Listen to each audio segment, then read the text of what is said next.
Victoria had always taken the grand piano in the drawing room for granted. It sat there like an expensive piece of furniture, polished weekly by the staff but rarely played. Her mother had bought it years ago during one of her decorating phases, insisting that every proper home needed a piano. Victoria had taken lessons for exactly 3 months before losing interest. Now the beautiful instrument just collected dust and made the room look sophisticated. Summer break had started 2 weeks ago, and Victoria was already bored out of her mind. Most of her friends were traveling to Europe or the Hamptons, but her parents had decided to stay home this year. Something about her father's business deals requiring his presence, so there she was, trapped in her own house with nothing to do but scroll through social media and watch other people have fun. That's when she first noticed him. He was around her age, maybe a year older, tall and quiet, always dressed in simple jeans and a plain t-shirt. He'd started coming to the house with Rosa, their housekeeper.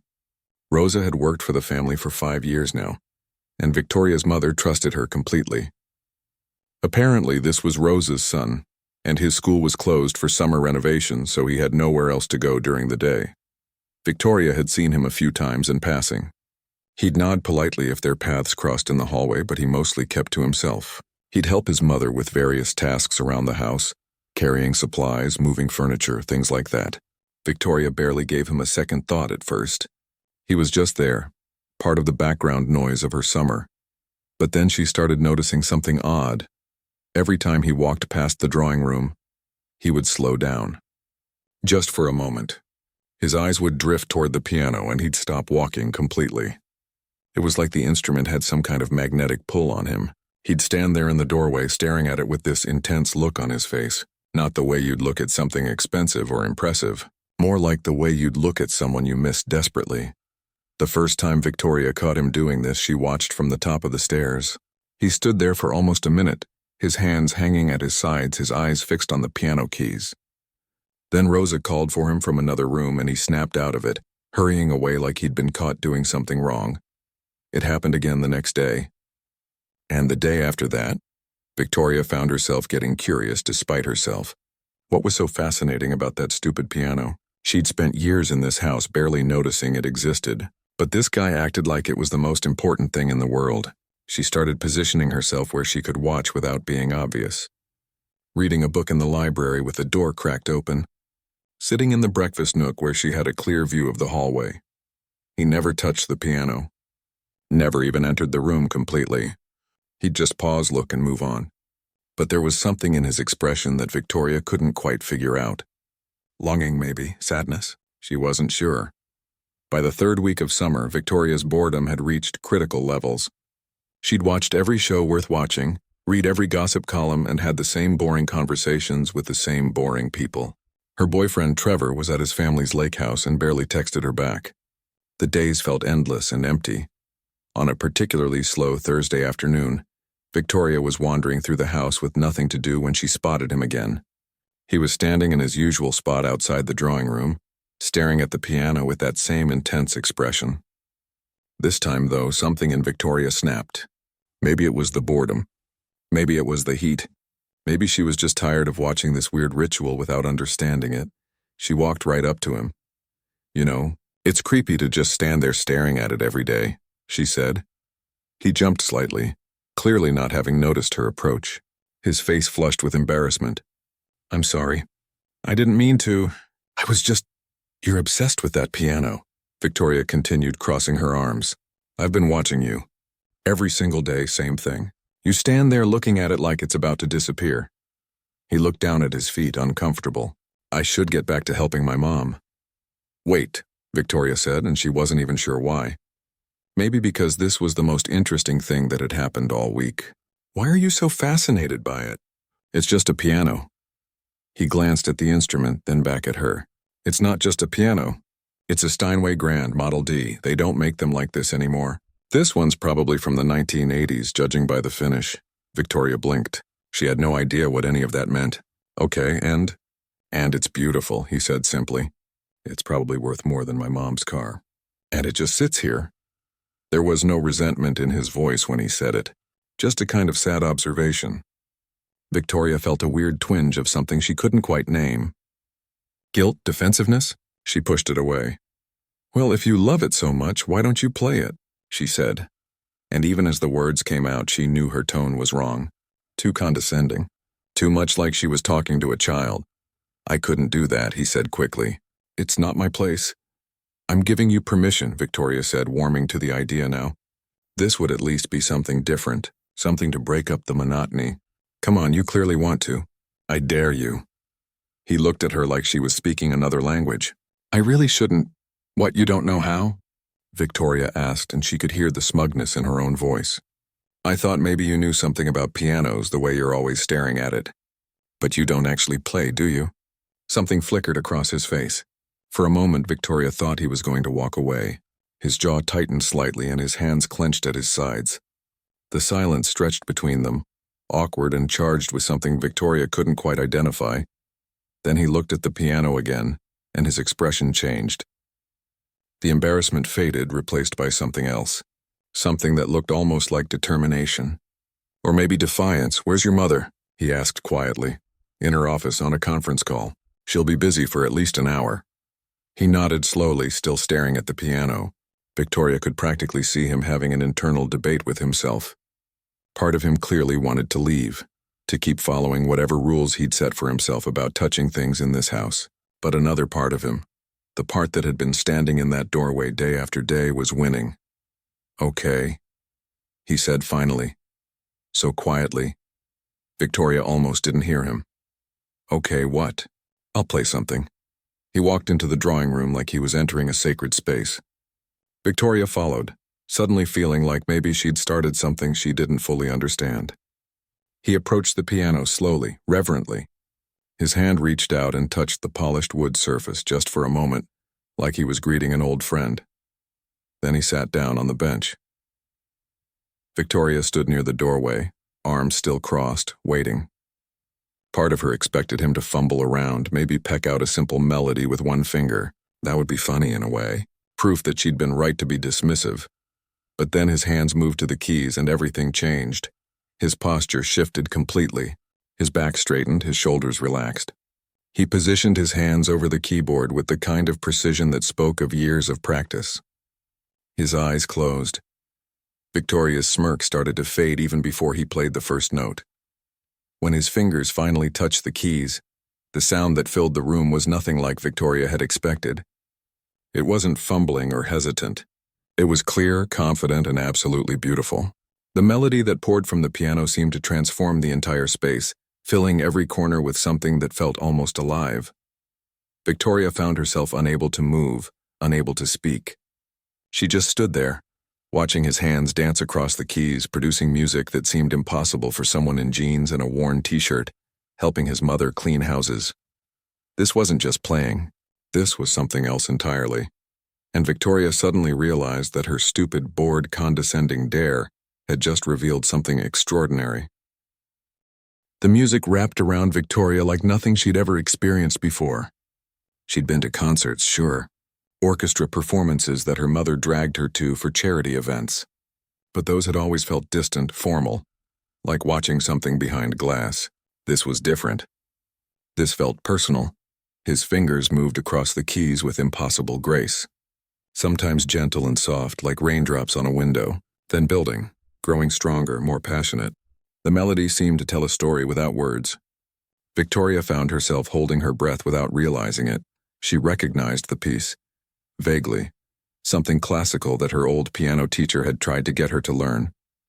Chopin, maybe? She'd quit before getting anywhere close to attempting it. It had looked too complicated, too many notes, too much work. But hearing it now, watching him play it, she understood for the first time why someone would bother learning something so difficult. Because it was beautiful. Genuinely, impossibly beautiful.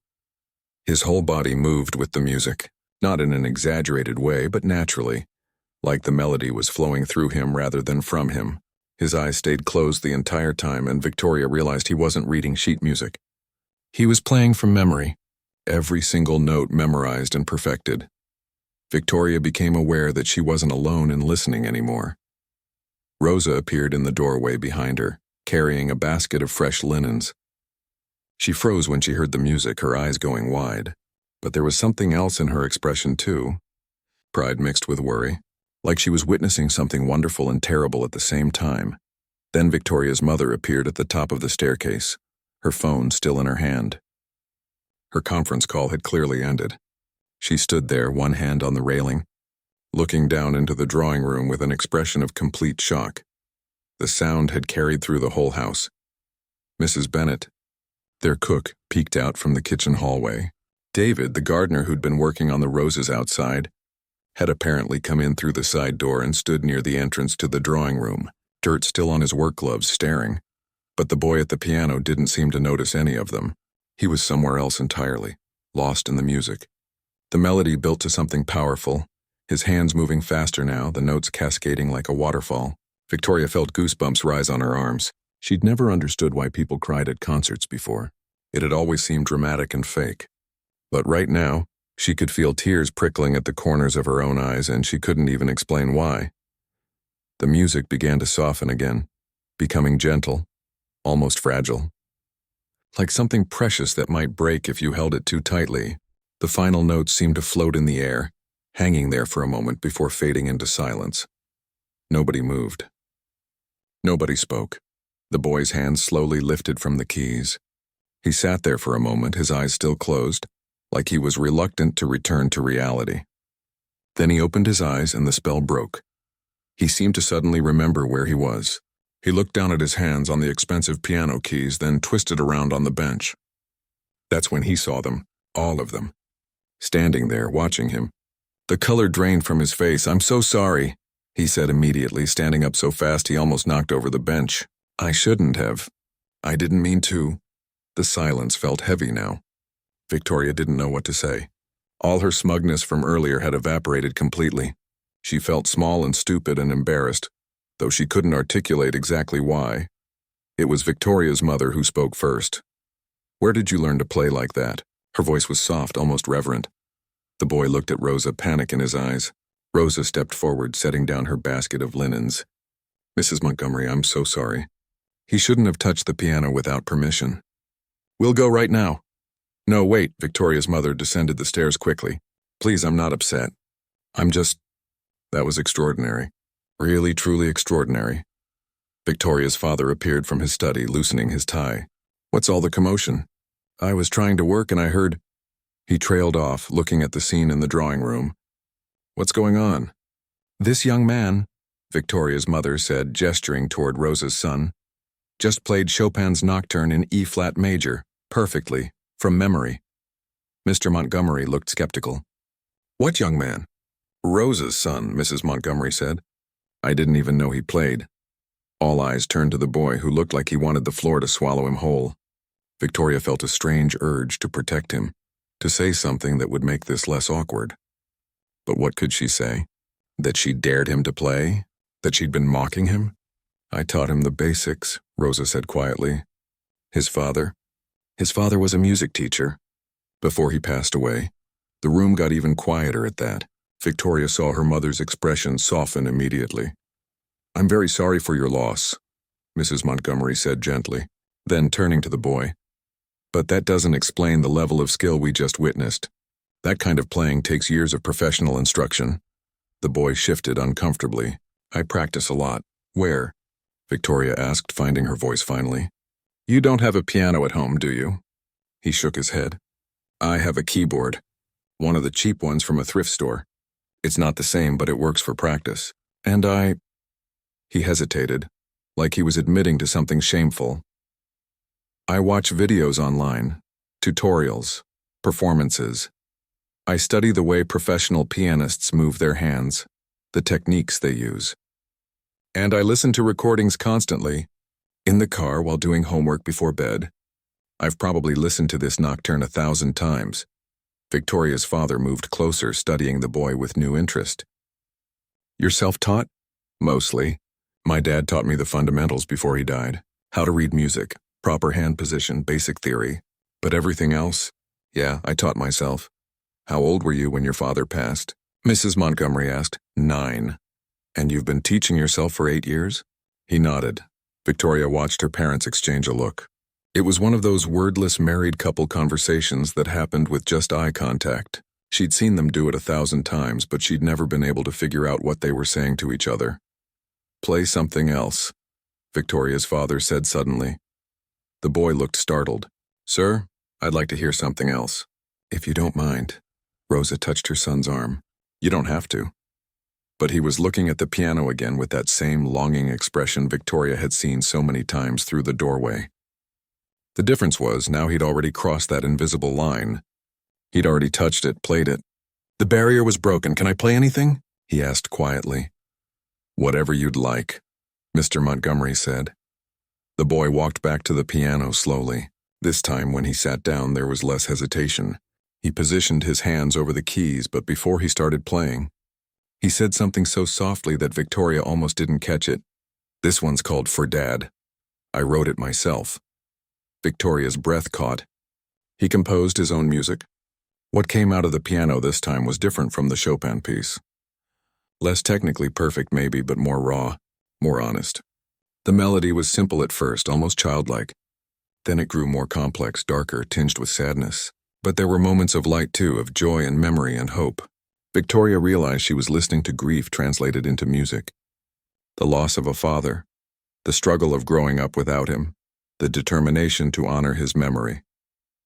She looked at Rosa and saw tears streaming down the woman's face. Rosa wasn't trying to hide them or wipe them away. She just stood there, listening to her son pour his heart out through the piano keys, looking more proud than Victoria had ever seen anyone look. When the final notes faded this time, the silence felt different. Heavier with meaning, Mr. Montgomery cleared his throat. He looked uncomfortable, the way men often do when confronted with raw emotion. "That was quite something." Mrs. Montgomery was wiping her own eyes. "You have a remarkable gift." The boy stood up from the piano bench, his own eyes suspiciously bright. "Thank you, and I'm sorry again for playing without permission." "Stop apologizing," Victoria said, surprising herself. Everyone looked at her. "Seriously, stop saying sorry. You just—" That was incredible. "I've never heard anything like that." The boy met her eyes, and Victoria saw understanding there. He knew what she'd done. He knew she'd challenged him out of boredom and superiority. But there was no anger in his expression, just a quiet acknowledgement of what had happened. "Thank you," he said simply, "for daring me to play. I've wanted to touch that piano since the first day I saw it." Victoria's father looked between them, clearly trying to piece together what had happened. Then he shook his head slightly and turned to Rosa. "Can you and your son join us in my study? I think we need to have a conversation." Victoria's father's study always felt intimidating. Dark wood paneling, leather furniture, shelves filled with important-looking books that nobody actually read. It smelled like old paper and expensive cologne. Victoria had been called in there exactly 3 times in her life, and each time had been for something serious. A bad report card, the time she'd crashed her mom's car, when she'd gotten caught sneaking out to a party. But this time she wasn't the one in trouble. She stood near the doorway while her father settled into his chair behind the massive desk. Her mother sat in one of the leather armchairs, looking more interested than Victoria had seen her look in months. Rosa and her son sat on the sofa, both perched on the edge like they might need to run at any moment. Victoria wasn't technically invited to this meeting, but nobody had told her to leave either. So she stayed, making herself as invisible as possible. "First of all," her father began, "nobody's in trouble here. I want to make that clear. Rosa, you've worked for us for 5 years and we trust you completely. Your son is welcome in our home." Rosa nodded, but she still looked nervous. Her hands were clasped tightly in her lap. "I'd like to know more about your background," Mr. Montgomery continued, looking at the boy. "Your musical training, your education, your plans for the future." The boy glanced at his mother, who nodded encouragingly. He took a deep breath. "My name's Daniel," he started. "I'm 17. I'll be a senior this fall at Jefferson High. My dad was a music teacher at an elementary school before he got sick. He had cancer. He fought it for 2 years, but—" Daniel's voice trailed off. "Take your time," Victoria's mother said gently. Daniel continued. "Before he died, he taught me everything he could about music. Not just piano, but theory, composition, how to really listen. He said music was a language, and if I learned to speak it, I'd never be alone. After he passed, we couldn't afford private lessons. My mom was working 2 jobs just to keep us afloat. Still is. Rosa's jaw tightened slightly, but she didn't interrupt. So I taught myself, Daniel said. I saved up money from doing yard work and odd jobs until I could buy a used keyboard for $50. The keys stick sometimes, and it doesn't sound anything like a real piano, but it's what I had. I found free resources online. Tutorial videos, sheet music downloads, forums where pianists talk about technique. I practiced every day, sometimes for hours. While keeping up with school? Mr. Montgomery asked. Yes, sir. I have a 3.8 GPA. I work part-time at a grocery store on weekends, and I practice piano whenever I can. Victoria did the mental math. School, work, practice, homework. When did he sleep? That's remarkable dedication, her mother said.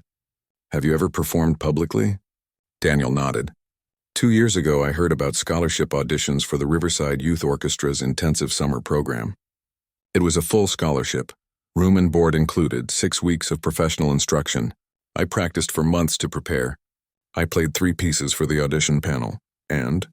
Victoria found herself asking, unable to stay quiet. Daniel's expression clouded. I got the scholarship. They said I was one of the most naturally talented musicians they'd heard in years. They were excited to work with me. So what happened? Victoria pressed. Why didn't you go? The scholarship covered tuition and housing, Rosa said quietly. But it didn't cover everything. There were fees for materials, books, concert attire, and I couldn't afford to take 6 weeks off work. I was barely covering our rent as it was. Daniel would have needed spending money for food, transportation to and from the program. We did the math, and she shook her head. It wasn't possible. The room fell silent. Victoria felt something heavy settle in her chest. Here was someone with real talent, genuine gift, and it meant nothing because of something as stupid as money. Meanwhile, she'd quit piano lessons after 3 months because they were boring, and her parents hadn't even blinked at the wasted expense. That must have been devastating, Mrs. Montgomery said. Daniel shrugged, but Victoria could see the pain behind the gesture. I was pretty angry for a while. It felt unfair. But my mom was already working herself to exhaustion for me. I couldn't ask her to do more. So I kept practicing on my own. Kept learning. I figured if I was good enough, maybe opportunities would come later. What are your plans after high school? Mr. Montgomery asked. Community college, probably, Daniel said. I can work full-time and take classes part-time. Eventually transfer to a 4-year school. My dream is to apply to conservatories, study music seriously. But those programs are expensive, and even with scholarships, he didn't finish the sentence. He didn't need to. Victoria watched her father's face. She'd learned to read his expressions over the years. Right now, he was thinking. Really thinking. He got this particular look when he was working through complex problems, weighing options, calculating possibilities. Play something for us again, her mother said suddenly. Not in the drawing room. Right here. I want my husband to really hear what you can do. Daniel looked confused. There's no piano in here, ma'am. Mrs. Montgomery smiled. Humor me. Play on the desk. Just move your fingers like you would on keys. And hum the melody if you can. It was an odd request, but Daniel stood and approached the desk. He positioned his hands over the polished wood surface as if there were invisible keys there. Then he began to move his fingers and softly, almost shyly, started humming a melody. Victoria recognized it immediately. Beethoven's Moonlight Sonata, one of the most famous piano pieces ever written. As Daniel's fingers moved through the invisible chords and his humming filled the quiet study, Victoria understood what her mother was doing. She was showing her father that Daniel's gift wasn't about having access to an expensive instrument. The music lived in him. The piano was just how he let it out. When Daniel finished, Mr. Montgomery was nodding slowly. He looked at his wife, and again they had one of those silent conversations. This time, though, Victoria thought she understood what they were saying. Her father pulled out his phone and made a quick call. Richard? Yes, I know it's late. I need you to look into something for me. The Riverside Youth Orchestra program. Also, conservatory programs on the East Coast. Scholarship opportunities for exceptional students. I'll explain later. He hung up and looked at Daniel. That was my assistant. He's going to do some research. I don't understand, Daniel said. My wife and I support several charitable causes, Mr. Montgomery explained. Arts education has always been important to us, even if we haven't done as much in that area as we should have. We're considering starting a foundation specifically for young musicians who have talent but lack resources. Victoria's mother leaned forward. Daniel, would you be willing to be our first recipient? We'd like to fund private lessons for you with the best instructor we can find, competition fees, performance opportunities, and eventually, help with conservatory applications and expenses. Rosa stood up abruptly. We can't accept charity. It's not charity, Mr. Montgomery said firmly. It's an investment. An investment in talent that deserves to be nurtured. And frankly, we'd be asking Daniel to help us. We're hosting our annual charity gala in 2 months. If you're willing, we'd like you to perform. It would be the launch event for this new foundation. Show our donors exactly why this cause matters. Daniel looked stunned. You want me to perform? In front of all those people? Only if you're comfortable with it, Mrs. Montgomery said. But yes, we think your story, your talent could inspire real change. Help other young people like you. Victoria watched Daniel struggle with the offer. She could see the war happening inside him, the desperate want fighting against pride, against the fear of accepting help, against the worry that it was too good to be true. Can I think about it? Daniel asked finally. This is a lot. Of course, her father said. Take all the time you need. But Daniel, I want you to understand something. What we heard today wasn't just good. It was extraordinary. You have a gift that deserves to be shared with the world. Don't let pride or circumstances steal that from you. Rosa had tears in her eyes again. Thank you. Whatever Daniel decides, thank you for seeing him, really seeing him. After they left the study, Victoria stayed behind. Her parents were talking quietly together, making plans, discussing details. They'd almost forgotten she was there. Can I ask something? Victoria said. They both looked at her, surprised. What made you decide to help him? You meet talented people all the time through your charity work. Why Daniel? Her mother smiled. Because sometimes you meet someone who reminds you why any of this matters. Your father and I have been very fortunate in life. We have resources, opportunities, advantages, but we've gotten comfortable, maybe even a little numb to how much others struggle for things we take for granted. Her father nodded. That young man has worked harder for his gift than most people work for anything in their entire lives. And he did it alone, without support, without encouragement from anyone except his mother. Imagine what he could do with the right help. Victoria thought about her own life. The piano lessons she'd quit. The expensive clothes she wore once and forgot about. The boredom she felt in a house full of everything anyone could want. She dared Daniel to play because she was bored and superior, but he'd shown her something she'd never really understood before. 3 days passed before Daniel gave his answer. 3 days during which Victoria found herself thinking about him constantly. She wondered what it must be like to have someone offer you your dreams on a silver platter, and have to decide whether accepting made you grateful or weak. When he finally said yes, it was Rosa who called Mrs. Montgomery. Victoria heard her mother on the phone, voice bright with excitement. That's wonderful news. Tell him we'll arrange everything, and Rosa, thank you for trusting us. The next week moved fast. Victoria's father had connections everywhere, apparently. Within days, he'd arranged for Daniel to start lessons with Dr. Harrison Steinberg, a retired concert pianist who'd taught at Juilliard for 20 years. The man had moved back to their city to be near his grandchildren, and occasionally took on private students. Very occasionally, and very selectively. Victoria was there the day Daniel came for his first lesson. Dr. Steinberg had agreed to use the Montgomery's piano for the sessions, since Daniel didn't have access to a proper instrument at home. The old man arrived carrying a worn leather briefcase, his white hair perfectly combed, wearing a suit that had probably been expensive 40 years ago. So you're the prodigy everyone's talking about, Dr. Steinberg said, looking Daniel up and down with sharp blue eyes that missed nothing. I'm not a prodigy, sir, Daniel said quietly. Just someone who loves music. We'll see about that. Sit, play me something. Anything you like. Victoria watched from the corner of the room, trying to be invisible again. She'd discovered she liked watching Daniel play. There was something peaceful about it, something that made the rest of the world feel less chaotic. Daniel chose a piece by Rachmaninoff. Complex, emotional, technically demanding. His hands flew across the keys with that same confidence Victoria had witnessed before. When he finished, Dr. Steinberg was quiet for a long moment.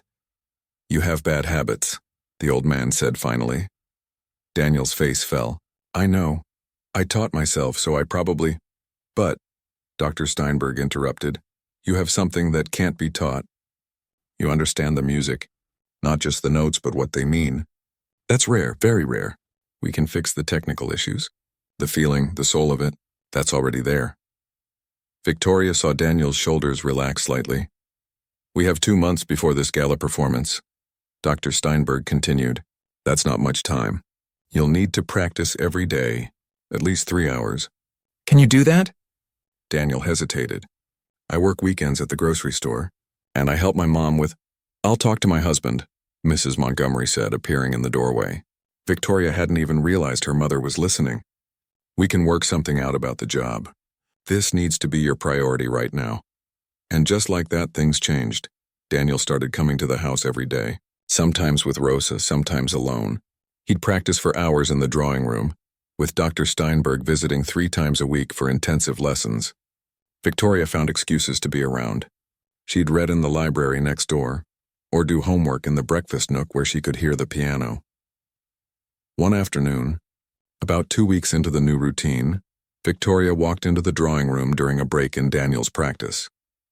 He was sitting on the piano bench, flexing his fingers and staring at sheet music. Can I ask you something? Victoria said. He looked up surprised. They'd been in the same house a lot lately, but hadn't really talked much beyond polite hellos. Sure. Why did you say yes? To all of this?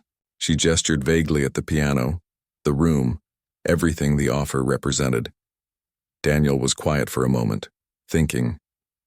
Honestly? I almost said no. It felt weird accepting help. Like I was taking advantage of your family's guilt or something. Guilt? Come on, Daniel said, and there was no anger in his voice, just honesty. Your family has more money than mine will see in 3 lifetimes. You felt bad watching me stare at this piano like a kid outside a candy store. This whole thing probably makes everyone feel better about themselves. Victoria felt her face get hot. I'm not saying it's wrong, Daniel interrupted gently. I'm just being real about what it is. But my mom told me something that changed my mind. She said that sometimes pride is just fear dressed up as dignity. She said my dad would have wanted me to take any opportunity that came my way, no matter how it arrived. Your dad sounds like he was smart. He was. Daniel smiled, but it was tinged with sadness. He used to say that music was the only truly democratic thing in the world. It doesn't care where you come from or how much money you have. It just cares whether you're willing to listen and learn. Victoria sat down on the bench next to him. Can I tell you something embarrassing? Okay, I've been taking piano lessons again. Started a week after you played for us the first time. Daniel looked surprised. Really? Really. I quit when I was younger because I thought it was boring and hard. But watching you play, I don't know. It made me realize I gave up on something beautiful because it required effort. She laughed, but it sounded bitter even to her own ears. That's kind of been my whole life, actually. Everything's always been easy, so when something wasn't, I just quit. How are the lessons going? Terrible, Victoria admitted. My new teacher keeps telling me I'm too tense. Apparently I play the piano like I'm angry at it, but I'm trying. Actually trying for maybe the first time in my life. Daniel smiled, and this time it reached his eyes. That's cool, really. They sat there in comfortable silence for a moment. Then Victoria asked, Are you nervous? About the gala? Terrified, Daniel said immediately. Dr. Steinberg wants me to play 3 pieces. 1 classical, 1 modern, and 1 original composition, in front of hundreds of rich people who probably know way more about music than I do. They don't, Victoria said firmly. Trust me. Half of them can't tell Mozart from Metallica. They just show up to be seen and feel important. That doesn't make it less scary. Want to know a secret? Victoria leaned in conspiratorially. My mom's already telling everyone about you. She calls you the discovery of the decade. You're going to be the only thing people talk about at that party. No pressure or anything. Daniel groaned, dropping his head into his hands. That's supposed to make me feel better? Victoria laughed. No, but it's the truth. You might as well know what you're walking into. Over the next few weeks, Victoria watched Daniel transform. Not in his playing, which had always been extraordinary, but in his confidence. Dr. Steinberg pushed him hard, correcting technical flaws, teaching him how to command a room, how to recover from mistakes without the audience noticing. Daniel absorbed everything like a sponge, but Victoria also saw the stress building. Daniel started looking tired. His fingers developed calluses, then blisters that he wrapped in tape. He practiced until his hands cramped. Once, Victoria found him in the drawing room at 9 at night, still playing the same passage over and over, sweat on his forehead despite the air conditioning. "Daniel, take a break," she said. "I can't get this part right. Dr. Steinberg wants it perfect, and it keeps falling apart here." He played the section again, and to Victoria's ears it sounded beautiful, but she saw how his face twisted in frustration when he hit a note wrong. "You're exhausted. Your hands are literally bleeding." Daniel looked down at his fingers like he'd forgotten they belonged to him. One of the blisters had broken and was seeping through the tape. "I don't have time to rest. The gala's in 3 weeks. And you'll be useless if you damage your hands permanently," Victoria said firmly. "Come on. My mom made cookies earlier. Let's raid the kitchen. I should practice." "Daniel." Victoria stepped in front of the piano. "Take a break." He finally relented, following her to the kitchen. They sat at the counter eating chocolate chip cookies and drinking milk like little kids. Victoria told him about her disastrous piano lesson that morning, where she'd gotten so frustrated she'd accidentally hit the keys so hard she hurt her wrist. "Your teacher's right, by the way," Daniel said. "You do play angry. I heard you yesterday. It's like you're fighting the piano instead of working with it. How do I fix it?" "Stop thinking of it as something to conquer. It's not your enemy. It's your partner. You're having a conversation with it, not a boxing match." Victoria considered this. "That's actually helpful, thanks." They talked for over an hour. About music, about school, about dreams and fears. Victoria learned that Daniel wanted to compose film scores someday. That his favorite movie was one she'd never heard of. That he was terrible at math despite being good at everything else. That he missed his father every single day, but it didn't hurt quite as much as it used to. Daniel learned that Victoria was applying to colleges soon and had no idea what she wanted to study. That her boyfriend Trevor had broken up with her via text 2 days ago because she'd told him his jokes about Daniel were cruel and ignorant.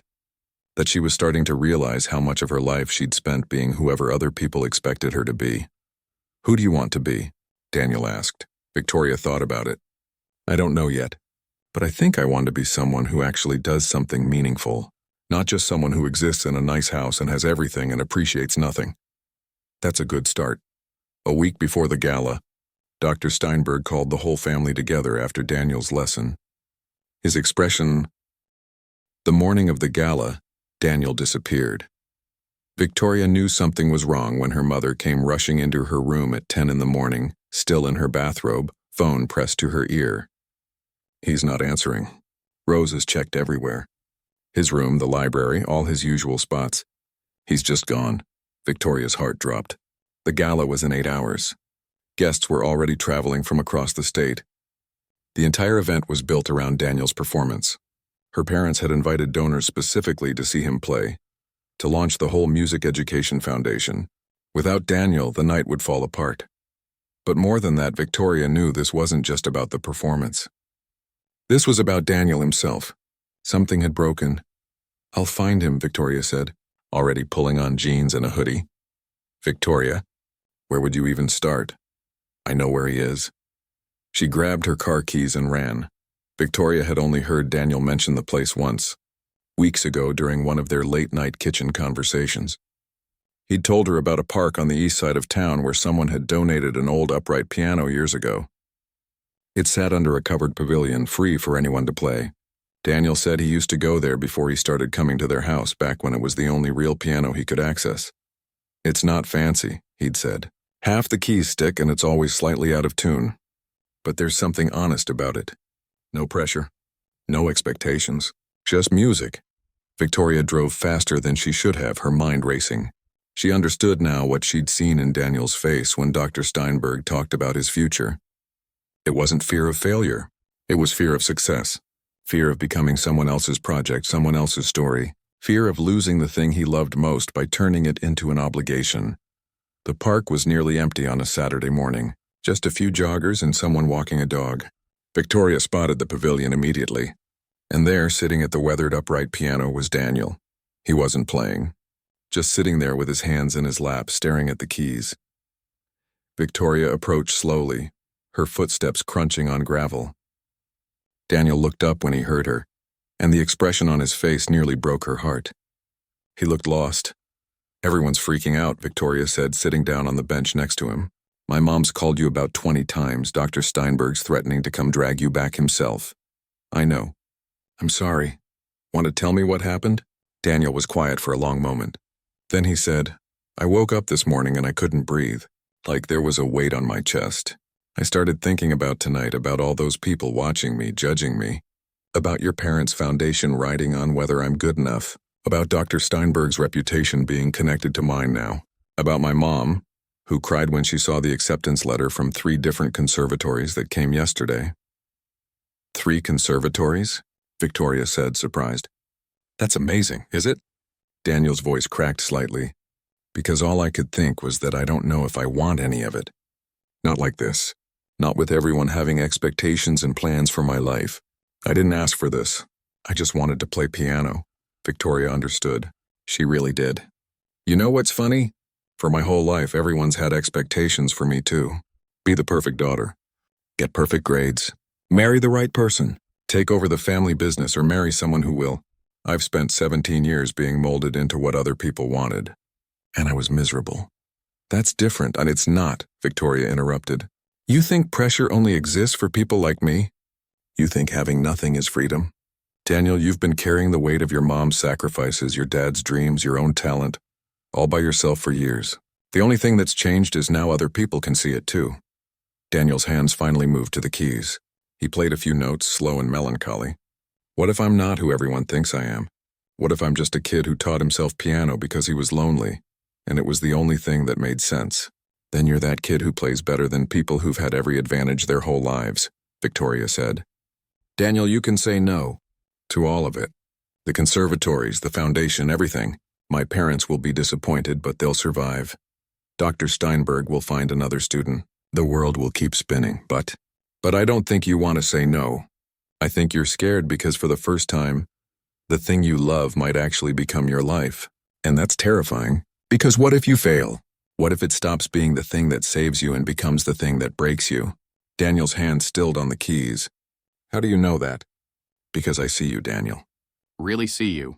Not the story my parents want to tell about the talented kid they discovered. Not the prodigy Dr. Steinberg is polishing. Just you, the person who writes music about missing his dad. Who practices until his hands bleed because getting it perfect matters to him, not to anyone else.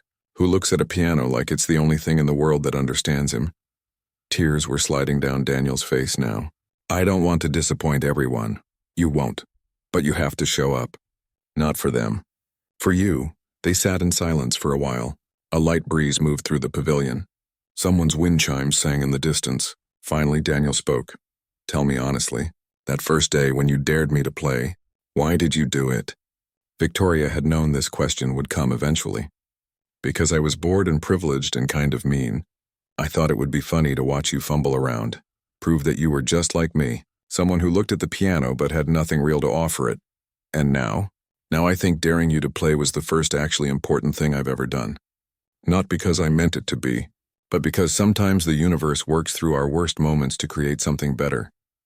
Daniel smiled through his tears. That's very philosophical.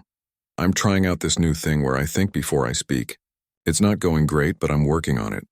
That got a small laugh out of him. He wiped his eyes with his sleeve. If I do this, Daniel said slowly, if I go tonight and play, I need you to promise me something. Anything. Don't let me lose this. He gestured at the old piano. The park. The simple honesty of the moment.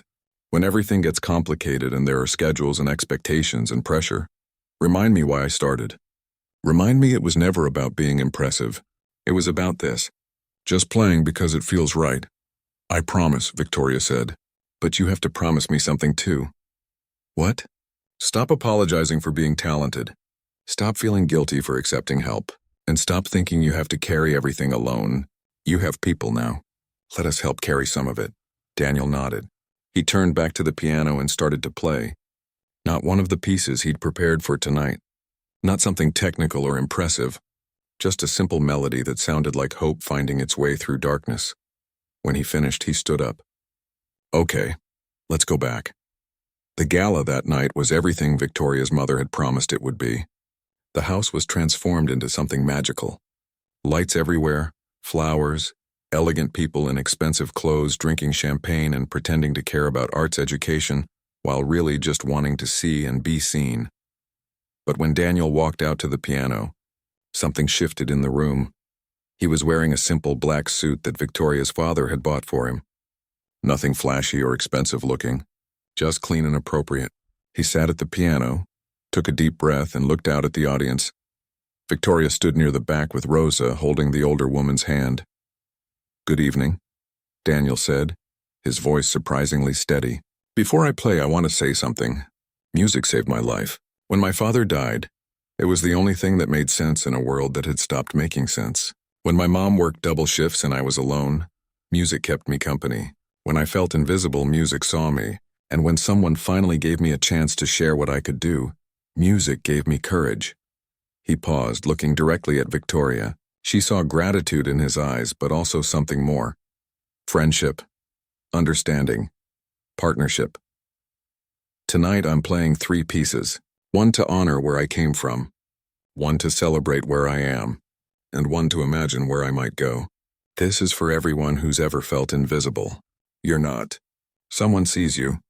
I promise." Then he played. The first piece was his original composition, the one about his father. Victoria had heard it before, but tonight it sounded different. More confident, more complete, like he'd finally made peace with the grief it represented. The second was Chopin, the same piece he'd played that first day when Victoria dared him. But now, after weeks of technical training, it was even more beautiful. Clean and precise, but still full of emotion. The third piece was something new, something he'd been composing in secret. He called it The Dare. It started with sharp, challenging notes, almost confrontational. Then it softened, became curious, questioning. Then it exploded into something joyful and free. Victoria realized she was hearing their story. Her dare, his response, the journey they'd both taken since that moment. When the final note faded, the room erupted in applause. People were standing, wiping tears, staring at Daniel like they'd witnessed something they'd never forget. And maybe they had. 6 months later, Victoria sat in a concert hall watching Daniel perform as part of his conservatory's winter showcase. He'd chosen to attend Riverside Conservatory, the same program that had offered him a